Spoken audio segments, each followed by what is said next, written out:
Here is a bunch of Diablo 4 tips you need to know. If you have a tip that wasn't covered here, please do write it in the comments to help out other people. Today's video is sponsored by our good friends over at u4gm.com. If you're looking for gold, items, and everything in between, these guys will give you the cheapest price and the fastest delivery, and right now you can use code EXPLOITS for 5% off your order. 1. Your horse can actually make the shortcut jumps, so don't dismount just to take them on foot.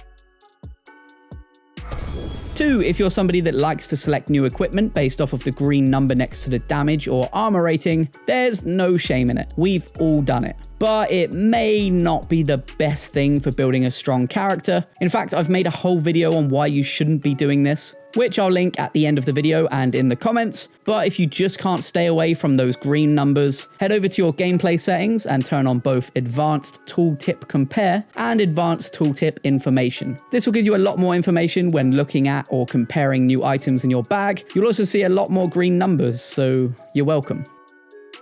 3. Aspects don't stack on legendary equipment. If you've got 2 of the same, the weaker of the 2 will be grayed out. 4. Leave all your gems in the stash. You don't need to run back and forth between the chest and the jeweler. Whenever you're upgrading your gems, it will pull them from the stash and add the completed gem to your inventory. 5. Speaking of your stash, you can and should upgrade it. Just click over to a new tab when you're in there and it will give you the option to buy another slot. Boom. 6. When doing Hell Tides, farm your cinders in World Tier 3, then quickly change over to World Tier 4 to open the chests. The loot will be 100 times better. 7. If you love making your character look fancy, then you'll be happy to know that salvaging an item also unlocks transmorg options in your wardrobe, which is just a fancy way of saying you can make your equipment look like the equipment you salvaged.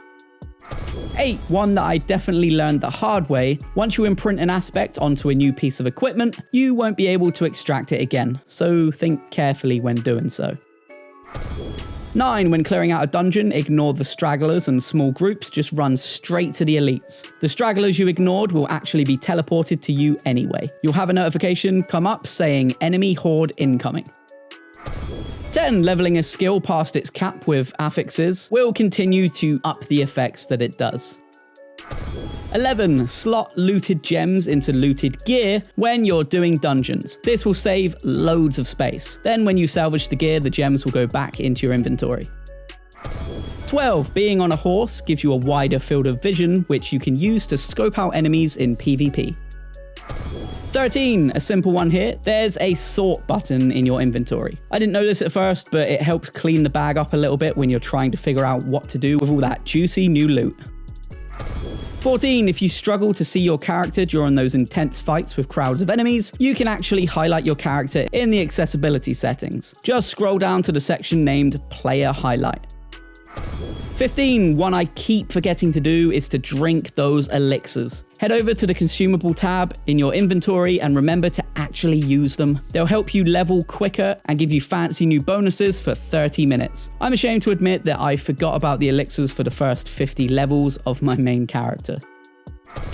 16. One for the PC players. If you hit Ctrl and R, you'll get a frames per second counter in the bottom left of your screen. And if you hit it again, you'll see your ping. 17. One more specifically for PC players, but when you're on your horse, having your cursor far away from your horse will actually make your speed boost last longer. 18. If you're sick of hearing your character say, "I can't do that here," or "I'm out of energy," you can turn this off in the sound settings menu. Just scroll down to Other and turn off Player Audio on Error.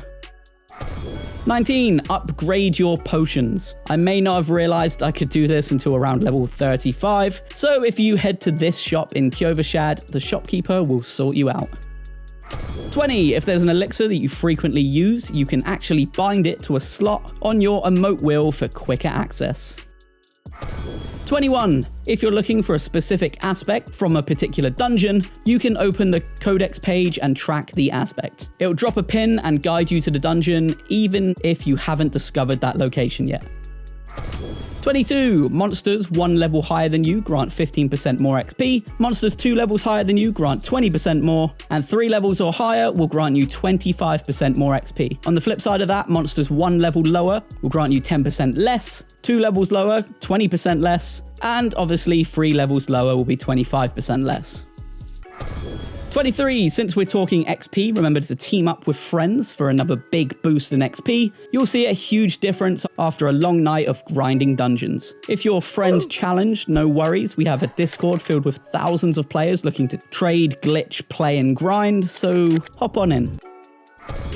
24. Some affixes are class specific, meaning if there's a certain affix you want to enchant onto a piece of gear for your character, you may not be able to. So in order to get the affix you want, you can actually create another character that can enchant that affix, send your main's armor to them, have them enchant it, and then send the equipment back over to your main. Easy. I do have a full list of the affixes by class on my website, so I'll pin the link in the comments so that you can go check that out if you need it.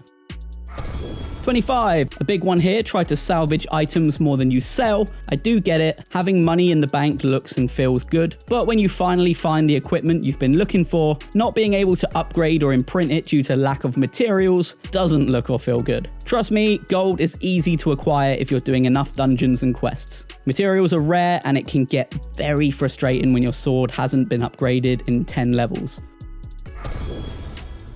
26. The equipment you choose and knowing how to properly use the occultist is what makes your build strong. Your skills and levels are pretty much secondary. When you're looking at your equipment, make sure the affixes work well with the skills and abilities you do have.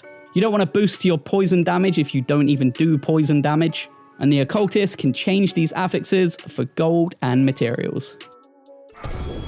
And finally, if you think you might have missed legendary or unique items, have no fear, because these will actually be sent to you. They'll end up in your stash under missed items. However, you only have the 10 most recent items that you've missed, so if you're farming and leaving things on purpose, try not to leave more than the 10 items, otherwise you will miss out on some potentially powerful equipment. And that is everything. I hope you learned something new. Remember to add some tips down in the comments to help others. So have fun, and I'll see you in the next one.